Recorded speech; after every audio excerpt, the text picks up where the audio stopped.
views expressed on this program are those of the producers and individuals appearing on this program and do not necessarily reflect the views of the Sun Prairie Media Center staff, its video service providers, or the staff and elected officials of the City of Sun Prairie.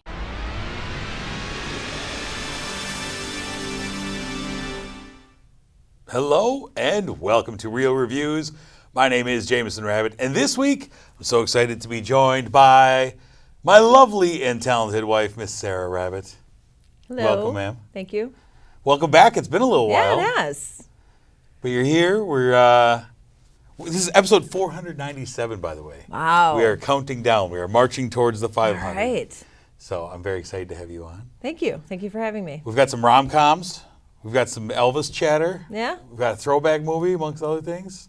Let's do it. All right, let's do it. Let's get started with what we have on the marquee this week. First, we have the newest rom-com from writer, director, and star Meg Ryan. She's back. It's What Happens Later. She's back with a film that this seems like a passion project because she did everything involved. Meg Ryan stars as Willa or W. Davis, as she's also known as in here. She's a free spirit, a spiritual healer who is on a journey from Austin to Boston when weather traps her in an airport. We also have David Duchovny in here. His name is Bill, or also W. Davis. He is her ex. He's on a trip from Boston to Austin, going the opposite direction, to deal with his hipster boss while dealing with a father's guilty conscience about missing time with his daughter. He is also stranded in this airport and doesn't seem particularly excited to be running into his ex. She seems to exhaust him as he's a bit of a curmudgeon. And they had a wild romance back in their college years in Madison. We hear them talking about Madison a lot. But that was 25 years ago, and you can feel right away that there was a heavy heartbreak that lingers all these years later. They also share the same name, as we said, W. Davis. Bill has gone on. He's married, started a family. Willa has never settled down, and they seemingly have nothing in common. She's got her rain stick, a constant prop in the film, a real flighty personality, and keeps important numbers in her shoe. He's a guy who's got strong opinions about music and really hates foo-foo spiritual healing ideas. But what they have is that history together, and is that enough? And they're trapped seemingly alone in this airport with only the overhead voice giving updates and directions and maybe some pointers to them. And over the course of the film, they both take a journey where old wounds are brought up, new problems in life are discussed, tears are shed, feelings are hurt, and I felt like this was a rom-com that we used to get a lot of 25 years ago. And when Meg Ryan was at the height of her powers, Yeah. she was great with these rom-coms. It hasn't done well at the box office. But what did you think of What Happens Later? I didn't like it. Really? I did not We have like not. it. This is the thing. We went and saw these movies together. We have not said a thing to each other about these. So we know nothing. I love rom-coms. Yeah. I love rom-coms. I love Meg Ryan. But it felt forced. It wasn't romantic. It wasn't comedic.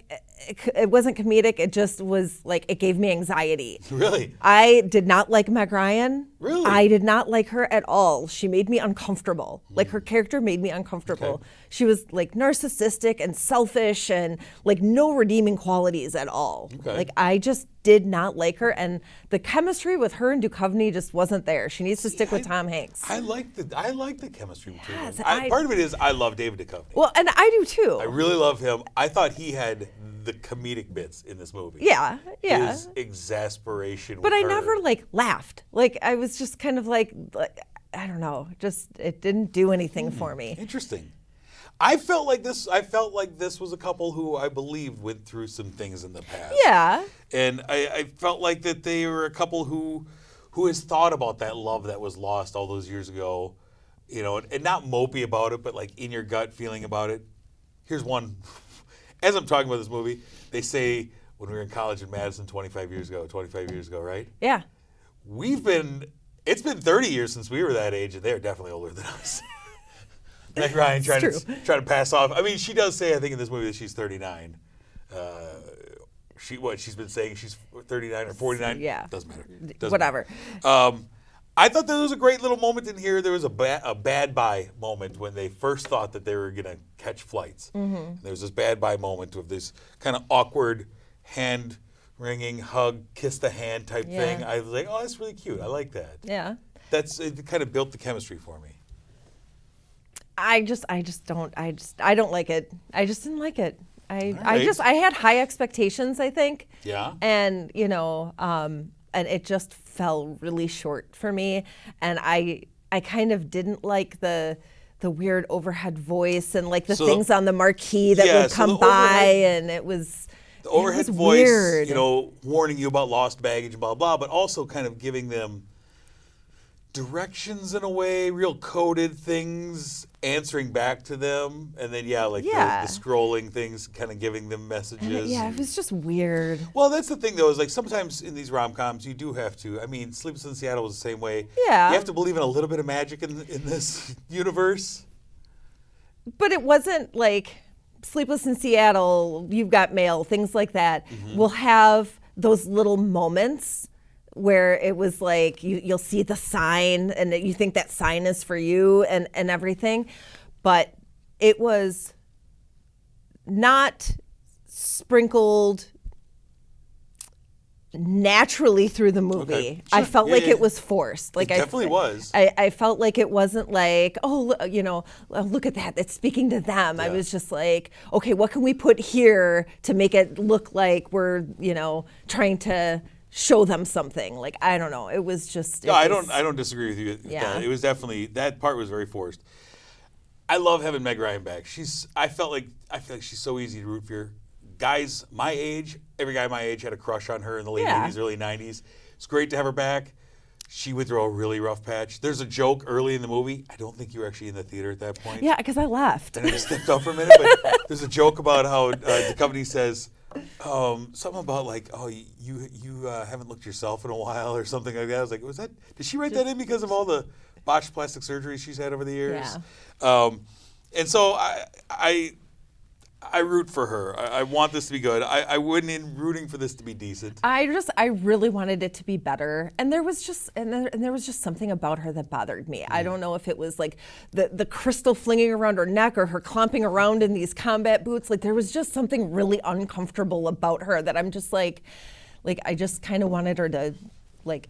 And then she just had like mannerisms where I'm just kind of like, just sit down and talk and have a conversation and not be all like weird.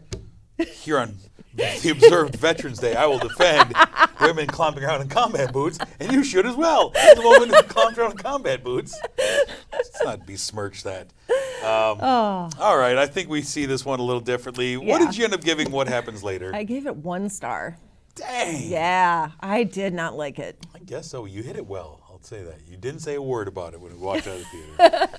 I enjoyed it. I like both of these people. I thought it looked really beautiful with the falling snow and the huge windows and all that. I was there for it. I'm a sucker for these. I gave it 3 stars. Wow. All right. I love rom-coms. I love romance. Hey, I do too. Love. This one just didn't do it for me. I guess I'm the softie. I guess so. All right, let's turn to what else we had on the marquee. Another movie you and I saw this weekend. What was it? Oh, we saw Priscilla, written and directed and produced by Sofia Coppola and executive produced by Priscilla Presley herself. Priscilla is an adaptation of her memoir, Elvis and Me. Through Priscilla's eyes, we see the unseen side of their courtship on an army base in Germany to their turbulent marriage and life at Graceland. Priscilla, played by Carly Spaney, and Elvis, played by Jacob Elordi. Am I saying that right? Yep. Portrayed a darker side to this love story and shows us that maybe marrying a larger-than-life superstar is better off in fantasy than reality. Yeah. Yeah.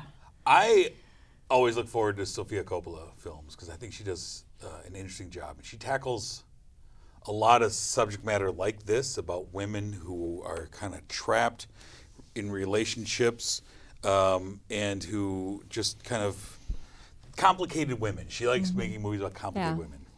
And I went into this, look, I didn't like the Elvis movie. Yeah. I was not a fan of the Elvis movie or the Colonel movies, it should have been called. I know really nothing about Kaylee Spaney. Jacob Elordi, I barely know anything about, and he doesn't look like Elvis. No. And he didn't sound like Elvis. But here's the thing. I mean, this is a story really about how a 14-year-old girl, kind of catches the eye of a 24-year-old king of rock, and he kind of starts chasing after her. And I mean, she's a child. She's in 9th grade, and we watch her go from 9th grade to when they finally divorce in her mid-20s after marriage and a child and all that. And it's kind of a journey, but it's really, I see it as, and it's like you said, it's based on Priscilla's memoir of a young girl suddenly being thrown into this situation, and she's still a child, and a lot of adult things are happening around her. And she goes from awkward schoolgirl crush to, it felt like she was in a gilded cage, like these types of movies of this girl who's thrown into opulence and all this, but she can't leave. Yeah. You can have this, but you can't leave. Yep. And it was really frustrating for me is, everything was on Elvis's terms. Yep. Good, bad, or otherwise. And I like what Sofia Coppola did with this. Priscilla being a woman who gets prestige and privilege, but no power, no agency to her life at all. Like right down to color of her hair, what the dress that she wore, like everything, like had no life of her own, had no say, no freedom. Like even though she was like living this, life with this amazing superstar, like she had nothing. And one of the things that we kind of briefly talked about after the movie was the size disparity between these two actors, right? That bothered me. So it did at first, and then the more I thought about it, Jacob Elordi is 6'5". Yeah. Kaylee Spaney is like 5'1". I mean, there's like this massive height difference that was not the height difference that they had in real life. And it's shocking at points. But then I thought, Sofia Coppola used it to her advantage because it really played up how this is a child. And how fragile Priscilla was and how large and domineering Elvis seemed to be through her eyes. He seemed like bigger than life, right? Yeah, I can see that. And it helped to kind of drive home a point that this is a kid we're dealing with. And I also found it kind of interesting, the portrayal of Graceland. To me, it felt really dark, really drab. Empty, like a prison, as opposed to the opulent paradise that we normally see. And you don't see the jungle rooms and like the entertainment rooms. No, like see you their see bedroom, the curtains closed. The cold bedroom and the like kind of the empty, very white like dining room, living room entryway, like kind of where they would hang out, and it was just very. It's a very different Graceland than we've seen before, and. I kind of struggle with this. I mean, because their relationship wasn't bad, but it was one-sided. It was controlled. And we see her dealing with his kind of peaks of rage where he fires a chair past her head, or they're having a pillow fight and suddenly it gets out of hand, right? And her response to that is to quickly apologize and excuse that behavior. And it made it seem like a very abusive relationship, which it's and it's, the whole relationship is kind of cringy. Like she was young and, like I was reading things and, the term groomer comes up a lot lately, and this is what it is. It's addressed at one point where she first comes to visit Elvis, and one of the girls of Elvis's age goes, "Oh my God, she's just a little girl." Yeah. It's like, she's in 9th grade. Yeah. One of the things that the relationship with her parents and Elvis too is he's come courting and they're kind of unsure about it, and then like the tipping point is like, well, just make sure she finishes school. Yeah. Like, great. Okay, you can move to America to live with this guy. Kind of famous stranger. Yeah. It's weird. It's a strange thing. Yeah.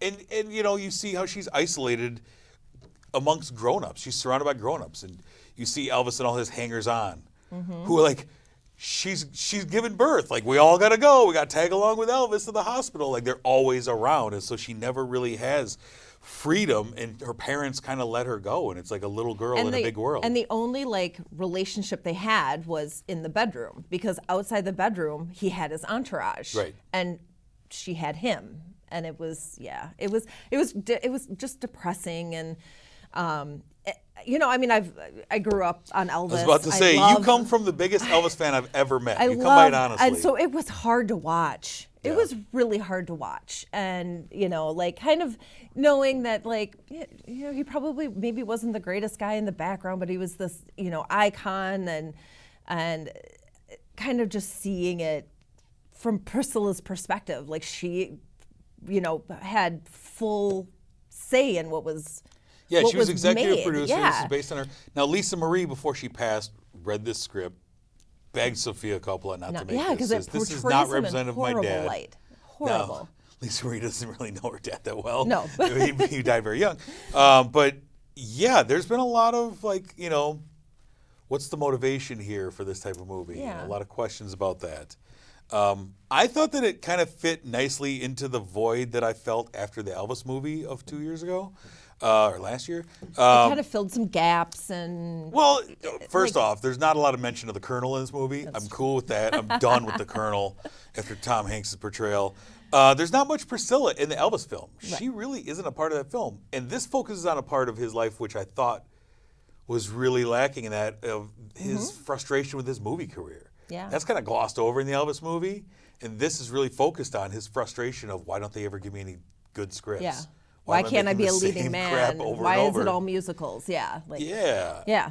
I thought that was interesting.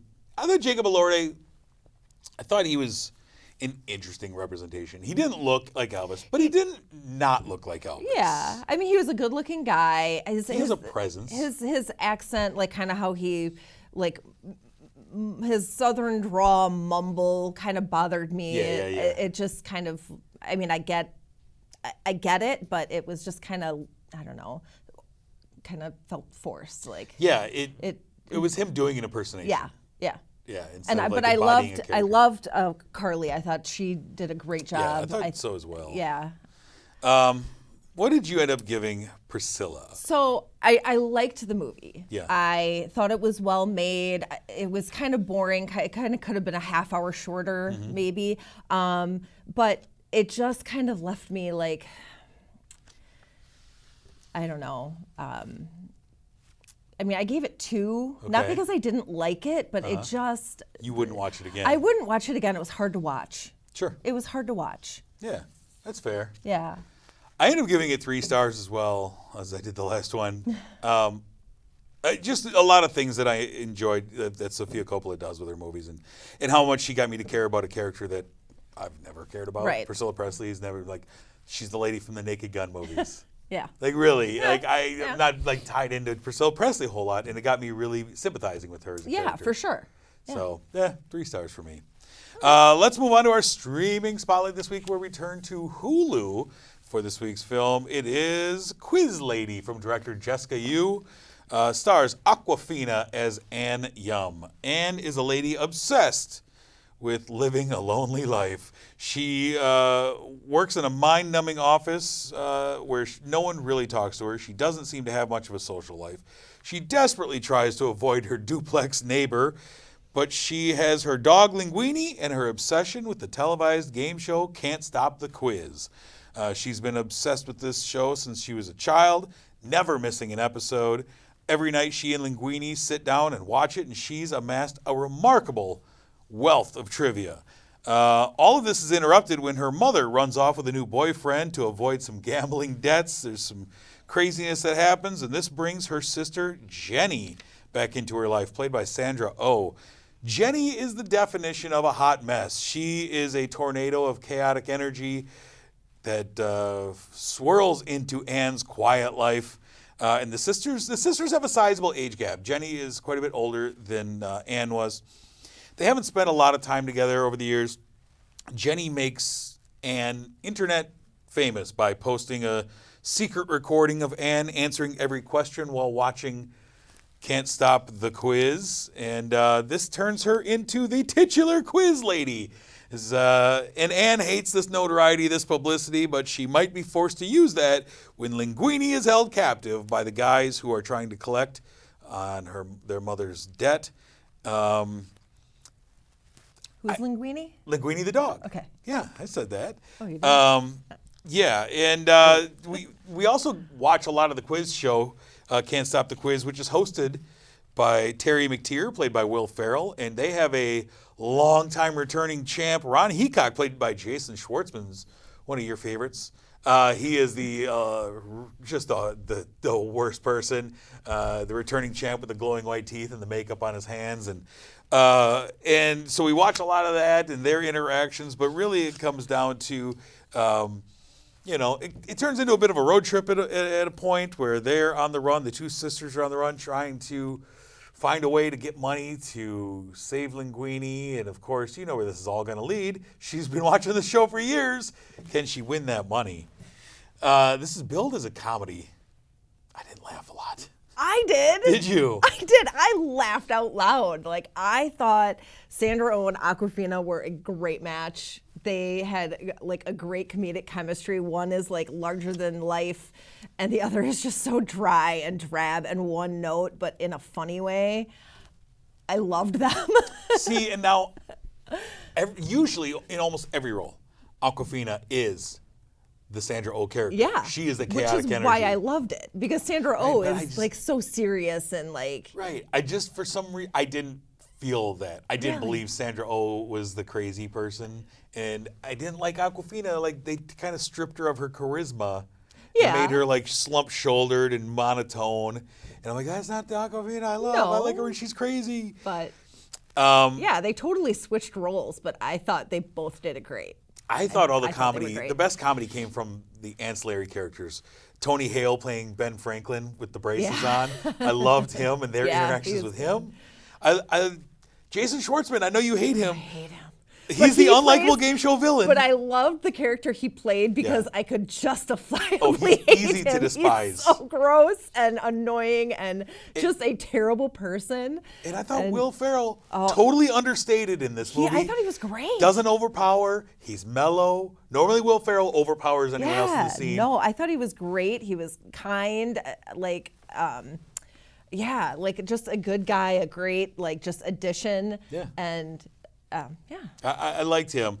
I man, for a cast that was filled with comedic people, I wanted more laughs out of this. There's one scene in here that is, I feel like it's put in all these comedies every time to get a cheap laugh. The typical scene where somebody takes too many pills and starts seeing things, blah, blah. The hallucination. I hate those scenes. I feel like they're lame and they're overdone, and we get them in all these comedies. Yeah, you're right. But I did think it was funny in this one just because it was like, maybe she needs to do that more often. Maybe she needs to chill out and relax and have... That's the thing, though, is because I felt like she was like always trying to self-defeat herself and run away from everything. And I found her kind of almost unlikable. And I don't like that because I love Awkwafina. Yeah. Also, great cameo in this movie by Paul Rubens in what I'm expecting is probably his last film role. Yeah. Who is... mistaken for Alan Cummings. Yeah. Another actor you absolutely despise. But Paul Rubens was great, and it was just very subtle and very Yeah. I saw him in the cast list. I'm like, well, I haven't seen Paul Rubens. Did I miss him? No. Stick around to the end. Yeah.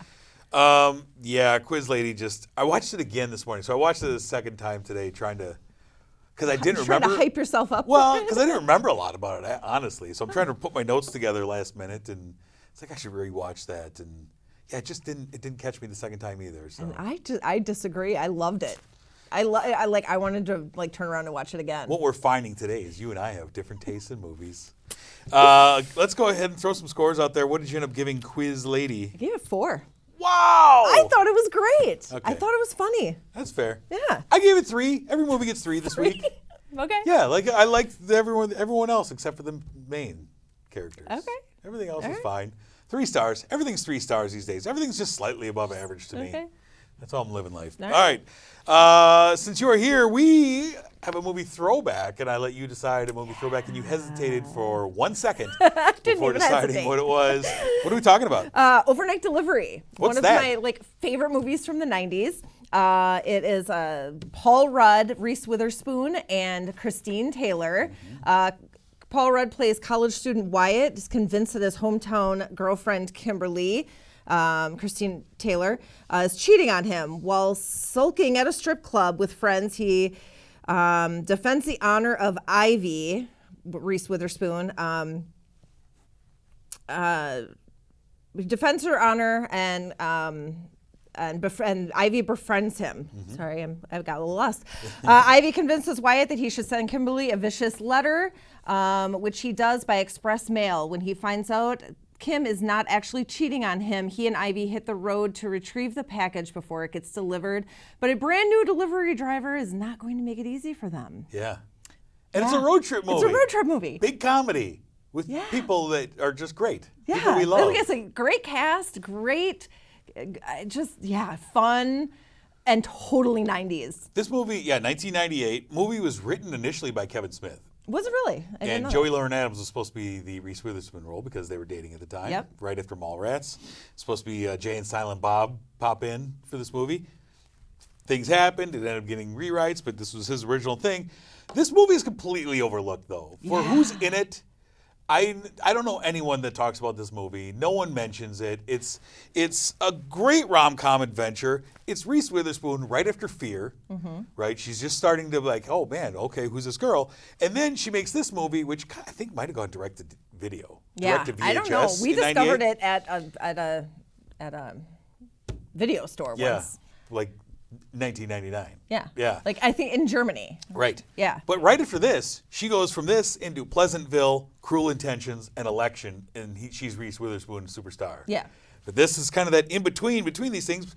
Paul Rudd, this is him post Clueless, the TV show, which he was the only one to stick around for the TV show, and the Halloween, The Curse of Michael Myers. Like it was a slower ascension for Paul Rudd, but I feel like everyone needs to see this movie because it's so much fun. I recommend this movie to everybody. I love it. It's so much fun. Put in your butterfly clips and get ready to call 1998. Yeah. I'll frost my tips. Let's watch the movie.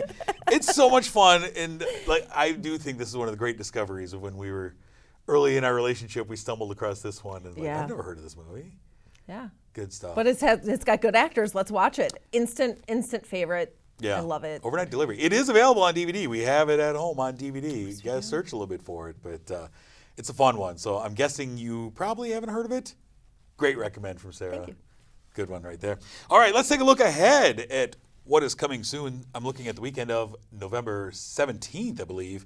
And we have a few movies. First one in theaters, The Ballad of Songbirds and Snakes. This is the Hunger Games prequel as Snow tries to justify creating the first Hunger Games. You and our daughter have been watching the Hunger Games movies over the last week or so. Yes, we have.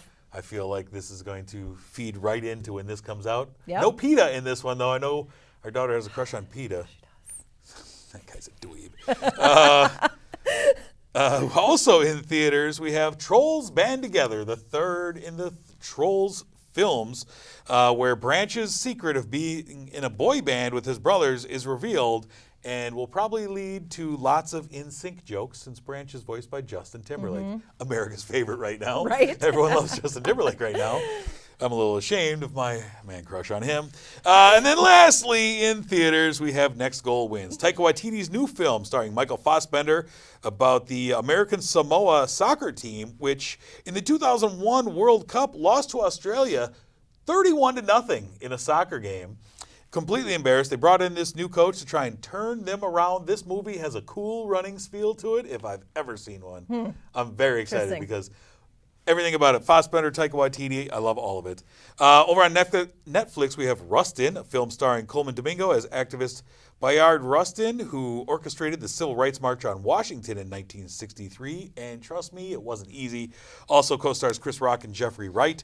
And then lastly, we have Please Don't Destroy the Treasure of Foggy Mountain from the creators of the SNL Please Don't Destroy shorts every week. We follow three friends who decide to change their fates by finding a treasure that's supposed to be buried in a nearby mountain. That's all happening this November 17th. Before we move any further, we want to thank our sponsor, Marcus Theaters, The Palace here in Sun Prairie. Thank you for sponsoring this program. Next week, I'm going to be joined by Dan Presser to talk about The Marvels, The Holdovers, and The Killer. Man, it's going to be a fun week. So tune in for all of that. Miss Sarah, thank you for joining me once again. Thank you for having me. Thank you as for always. offering a little disparity in reviews Yeah. instead of sameness, which this is nice. Yeah. We It's talk hard about to not some talk about it at home, though. know. It's hard Save to it. not get in the car and just start chatting. Save it so. for the show. Yeah. Well done. All right. Well, until next week when I'm joined by Dan Presser, I'm Jameson. I'm Sarah. Thanks for watching.